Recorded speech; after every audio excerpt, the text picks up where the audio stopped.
Boa noite, igreja.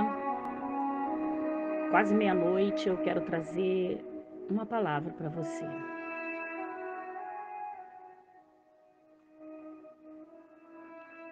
Eu quero te convidar a abrir a sua Bíblia no livro de Judas, versículo 11. Porque Judas, nós vamos entender porque eu disse só versículo 11. Porque o livro de Judas, ele só tem um capítulo.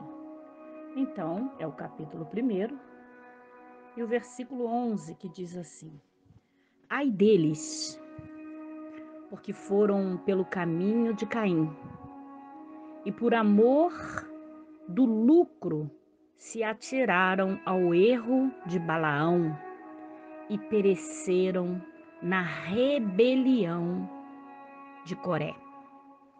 Eu vou repetir: ai deles, porque foram pelo caminho de Caim e por amor do lucro se atiraram ao erro de Balaão e pereceram na rebelião de Coré. Vamos refletir nessa palavra. Preste bem atenção, porque a palavra que será ministrada agora é uma palavra de conserto, é uma palavra de despertamento, num tempo onde a prioridade precisa ser o cuidado com tudo aquilo que tem prejudicado a salvação. Meu irmão e minha irmã, não se preocupe em posicionamento dentro da igreja. Preocupe-se em saber como está a tua salvação. Escute isso. No capítulo 16 de Números, nós lemos a respeito da contradição, ou vamos dizer, rebelião, promovida por um levita, Corá, bisneto de Levi. Depois você leia o capítulo 16 de Números, viu? Ele, sem dúvida, tinha muita influência e autoridade, porque conseguiu reunir atrás de si 250 homens de renome, líderes do povo. Qualquer semelhança, a gente não se preocupa, porque normalmente uma pessoa que é líder de rebelião, um líder já arrebanha pessoas com eles, e um líder de rebelião, então, uma pessoa, quando ela lidera uma rebelião, ela quer levar todo mundo para o mesmo pensamento, a mesma convicção que eles estão, errônea, porque eles não vão querer estar no erro sozinhos, eles querem aliados para seus erros, como Lúcifer, que não quis ser expulso do céu sozinho, ele queria trazer com ele, bastante aliados, e assim ele conseguiu. E até hoje é assim em muitas igrejas, em muitas famílias, em muitos lugares. Quando uma pessoa dá lugar à rebelião, ela tenta arrebanhar com ela, carregar com ela o maior número de pessoas. Então, cuidado. Não pratique a rebelião e não dê ouvidos a quem está praticando rebelião, porque você pode acabar fazendo parte de um número considerável, como aquela terça parte que acompanhou Lúcifer para o inferno. A tua salvação, ela é individual. E ali, no capítulo de Números, você vai ver a história de Corá. Corá, bisneto de Levi, Ele, sem dúvida, era alguém de muita influência. E ele, inflado pela sua posição, Corá promoveu uma demonstração de força diante de Moisés e Arão, a fim de arrancar a autoridade de Moisés, exclamando que Moisés e Arão se exaltavam indevidamente sobre o povo, onde todos deviam ser iguais. Olha só, qualquer semelhança com muitos levantes no meio das igrejas nos dias atuais seria mera coincidência. Aqui nós já vamos entender que Satanás não renova. Ele continua levantando no meio daqueles que dão vez à rebelião, as mesmas estratégias. Levantar um grupo considerado de pessoas contra os seus líderes, dizendo que os seus líderes estão sendo autoritários, que os seus líderes estão querendo ser superiores, quando não dizem que seus líderes e os altares estão em pecado, porque quando não se tem nada para provar, inventam. Quando alguém chegar para você dizendo uma mentira, peça prova, porque se não tiver como provar, não acredite e nunca fique com um lado só da moeda, porque a moeda tem dois lados. Se você ficar com um lado só, você corre o risco de estar pecando, principalmente quando o outro lado for o altar da sua igreja, for as suas autoridades constituídas. E ali Corá, né, promoveu aquela rebelião contra o povo, com o povo, né, com um número considerado de pessoas, para poder levar o povo a acreditar, se levantar contra Moisés e Arão, né? E o que acontece? Nós vamos ler e acompanhar na história que ele queria igualdade. Ele achava ali que, né, todos tinham que falar com Deus de igual forma. Tá, poderia até ser, se eles não fossem rebeldes. E com os comparsas que ele arrumou ali, o Corá arrumou, que era Datã e Abirão, ele instigou o povo à revolta, alegando ainda que Moisés e Arão havia feito Israel subir de uma terra que manava leite e mel, o Egito, para fazê-los morrer no deserto, e ainda por cima queria fazer-se príncipe entre eles. Olha a maldade, o instinto de maldade de Corá, né? Ele tentou ali botar na cabeça do povo, tá vendo? Ele tá querendo ser superior, se fazer príncipe no meio de nós, tirou a gente do Egito, onde a gente comia do bom e do melhor, para trazer a gente para morrer no deserto. Quem levantou essa rebelião ali, juntando-se com Datã e Abirão, foi Corá. Tudo era mentira. Mentira sem qualquer fundamento. E muitas vezes isso tem acontecido, tem chegado aos seus ouvidos. Cuidado, abra os seus olhos espirituais. Quando alguém chegar falando de ungido de Deus, seja esse ungido quem for, não dê ouvido, não empreste seu ouvido para Satanás. Moisés não havia assumido a liderança por vontade própria. Tendo relutado, a palavra de Deus vai nos mostrar que ele relutou. Ele relutou muito antes de aceitar a missão que o Senhor lhe havia confiado. E Arão foi também nomeado pelo Senhor, porque Moisés queria alguém que o ajudasse a falar. Ele se julgava pesado de língua e ali Deus falou, né? Arão falará por você. O povo já teria entrado na terra de Canaã se não fosse a incredulidade própria do próprio povo, a murmuração do próprio povo. Se tivesse seguido os mandos de Moisés, as orientações, os ensinamentos de Moisés, eles já estariam desfrutando da verdadeira terra que mana leite e mel, que não era o Egito, onde eles eram escravizados, mas onde Corá queria fazer aquele povo acreditar que era o melhor para eles. Só que ao invés deles escutarem Moisés e obedecerem Moisés, o seu líder, eles escolheram escutar e dar ouvidos a Corá, a Datã, a Abirão e ali os seus comparsas. Moisés nada queria para si, ao contrário, Corá sim buscava seus interesses. Corá que provocou essa rebelião por inveja, por pura inveja. Normalmente quem se levanta contra uma liderança quer a posição da liderança, tem inveja. O Senhor havia definido a posição e o ministério de cada um, inclusive de Corá, um coatita. Você pode ler isso lá em Êxodo capítulo 6, versículo 16 a 18, em Números capítulo 3, versículo 17, 28, 29 e 31. Também em Números capítulo 4, versículo 36 e em Números capítulo 26, versículos de 57 a 62. Meu irmão, minha irmã, Moisés, em sua mansidão, não retrucou. Às vezes a gente vê, né, as pessoas se levantam contra nós e nós escolhemos nos calar.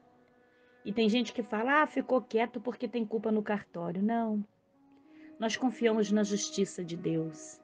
E assim, Moisés, com a sua mansidão, ele não retrucou. Ele não procurou se defender, nem se posicionar diante dessas acusações. E com toda humildade, ele propôs deixar para que o Senhor indicasse quem era o santo de sua escolha, ou seja, o homem que Deus havia separado para si, para esse fim. Meu irmão e minha irmã, quando alguém se levantar contra a sua vida, preste muita atenção nisso, seja quem for. Não escolha retrucar, não busque se defender, não tome para si nenhuma ofensa, nenhuma acusação. Apenas confie que tem um Deus que, se Ele te levantou, Ele te chamou, Ele te justifica. É Deus, meu irmão, é Deus, minha irmã. É Deus quem faz a escolha e dá a competência aos seus servos para o desempenho de serviços específicos dentro da casa. Ninguém precisa se preocupar com o lugar do outro. Tem lugar para todo mundo. Moisés sabia o que os havia motivado. Embora já tendo um cargo importante no tabernáculo, eles, Corá ali e os seus comparsas, queriam uma liderança exercendo o sacerdócio. Moisés os repreendeu por isso e lembrou-os que estavam agindo contra o Senhor. E eles não aceitaram a repreensão de Moisés e se rebelaram. Há pessoas que não aceitam ser repreendidos e começam a se rebelar, sendo cruéis, cruéis em invenções, em mentiras, e pagarão caro porque o nosso Deus, ele é justo e o pai da mentira é o diabo.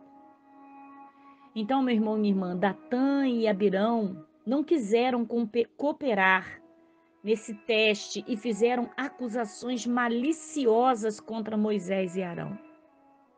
É do tipo assim, eu não concordo com o que a bispa está falando, então eu vou inventar algumas situações aí para poder queimar a imagem da bispa.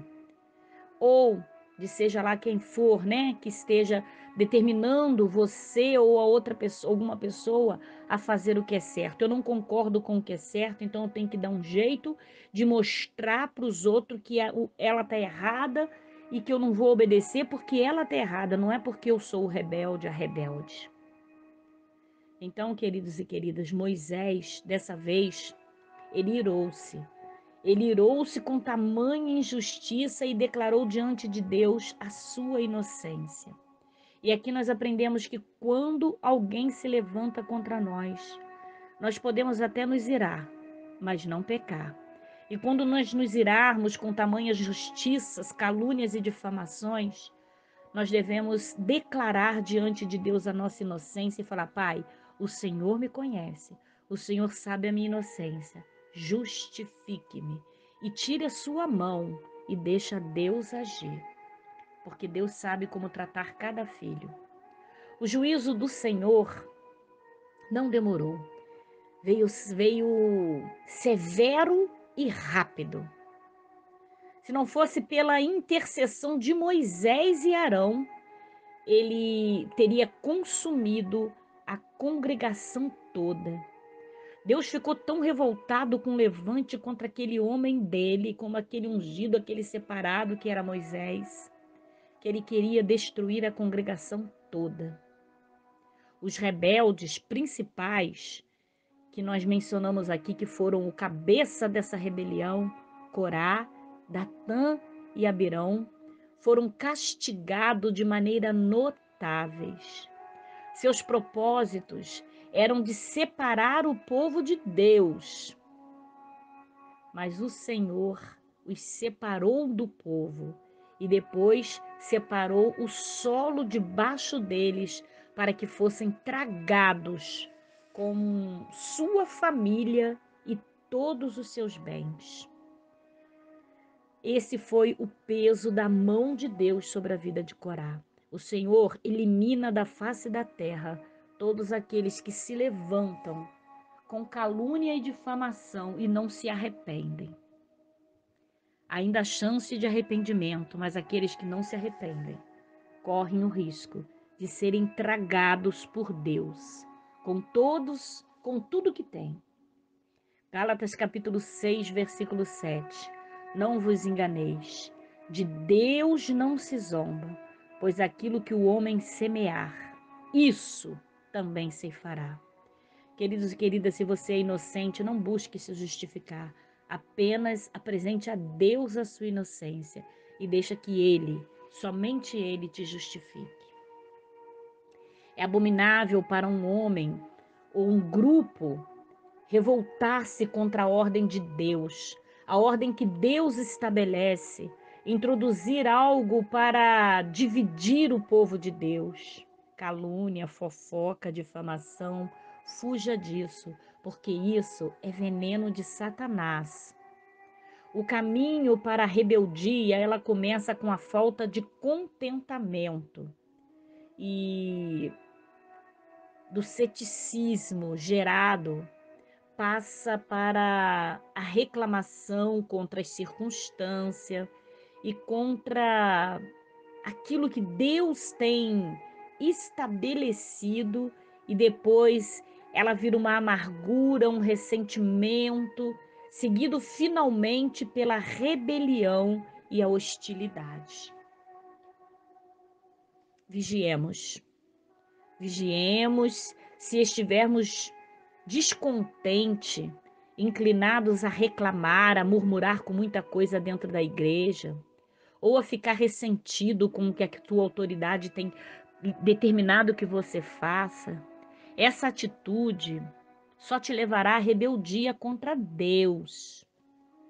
Porque quem se levanta contra uma autoridade constituída na igreja, contra seus líderes espirituais, está se levantando contra Deus. Você não é obrigada a ficar numa igreja, mas você, quando sair dela, saia com a porta aberta, saia com a bênção, não saia em rebelião, porque a tua porta no campo espiritual também vai estar fechada.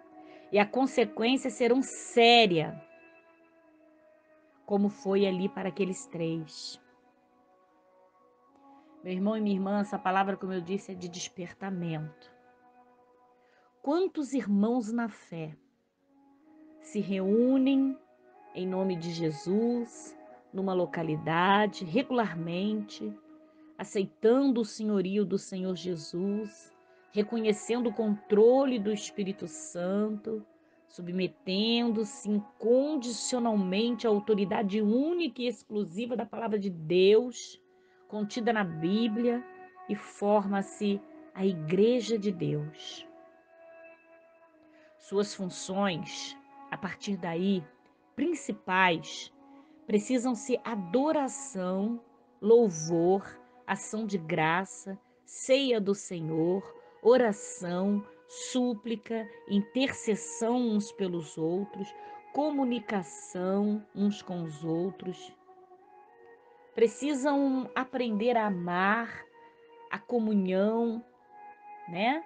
Como diz ali Salmo 133, ó, quão bom e suave é que os irmãos vivam em união. Não temos ensino ou exemplo na Bíblia que aprove algumas interferências ou jurisdição sobre a igreja por parte de outra, muito menos ainda por parte de uma pessoa ou grupo que possa, pessoa ou grupo de pessoa que ela não pertença, embora não muito distante entre si, as 7 igrejas ali de Apocalipse eram muito diferentes. No entanto, o Senhor não instruiu que houvesse interferência entre elas, ou que algumas fosse excomungada pelas outras por causa de seu estado.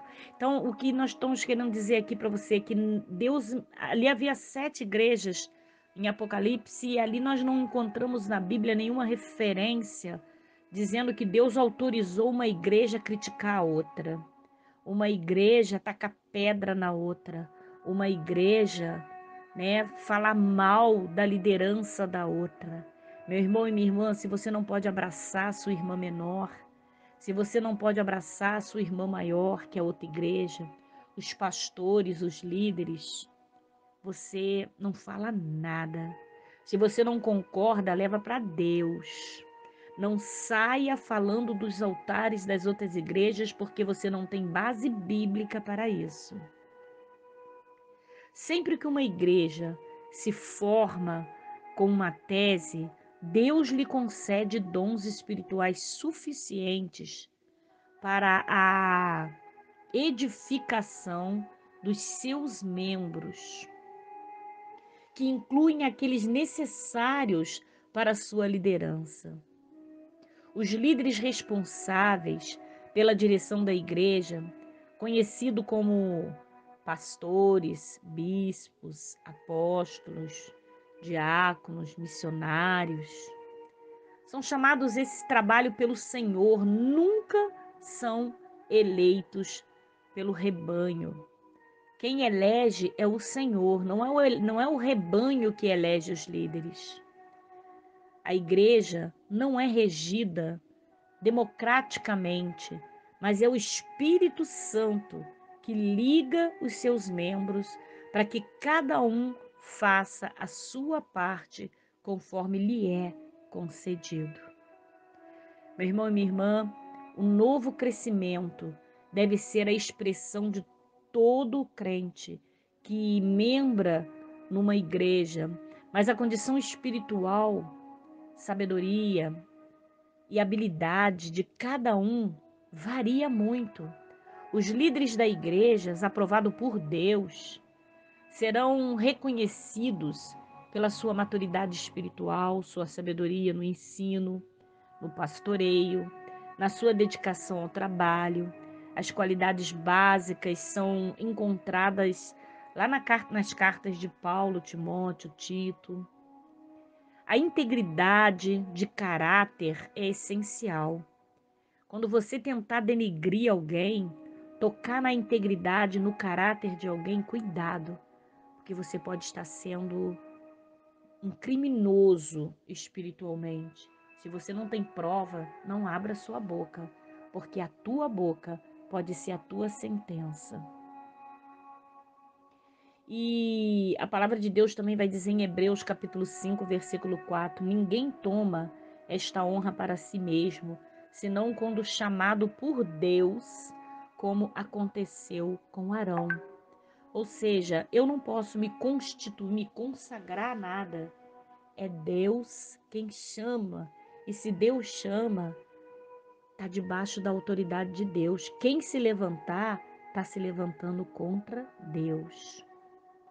Meu irmão, minha irmã, que essa palavra possa trazer um despertamento no teu coração, para que você entenda o perigo de uma rebelião no meio da igreja.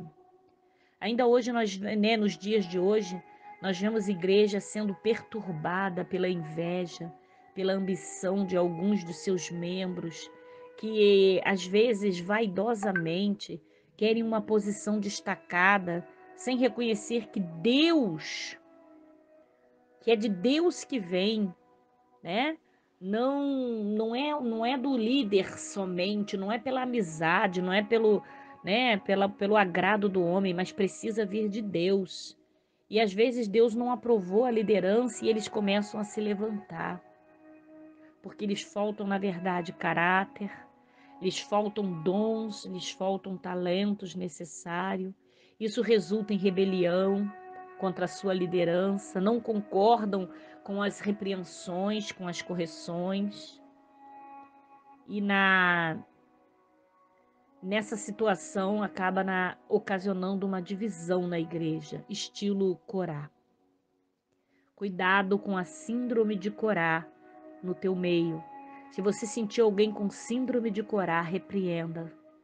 Ore com essa pessoa e fala: cuidado, cuidado com a síndrome de Corá, a síndrome da rebelião, a síndrome daquele que queria tomar o lugar de Moisés.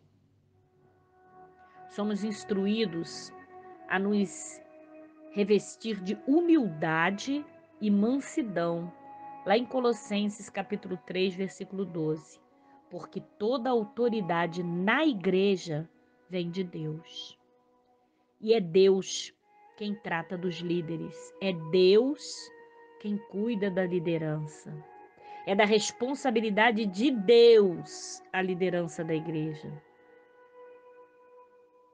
E a responsabilidade dos membros da igreja para com seus bispos, pastores, líderes, é orar por eles. A igreja precisa ser intercessora pela sua liderança e reconhecer o trabalho que a liderança incansavelmente faz pelas vidas deles, obedecendo, estimando, honrando, apoiando, confiando neles. Assim como não compete à congregação eleger seus presbíteros, seus pastores, seus líderes, sem a direção de Deus, não compete também à igreja, os membros, julgar e nem querer impor a essa liderança fazer nada sem a direção de Deus. Que nós possamos estar atento, orando, despertar o nosso coração e entender que a síndrome de Corá está cada vez mais viva e ativa no meio da igreja. E somente um crente fiel e obediente, temente a Deus, conseguirá vencer.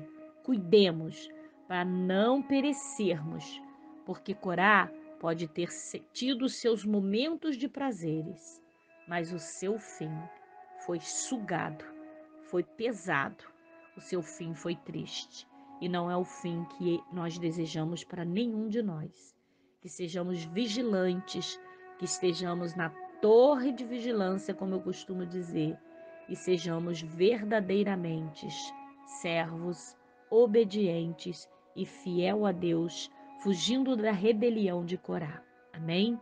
Deus abençoe a todos, a paz do Senhor.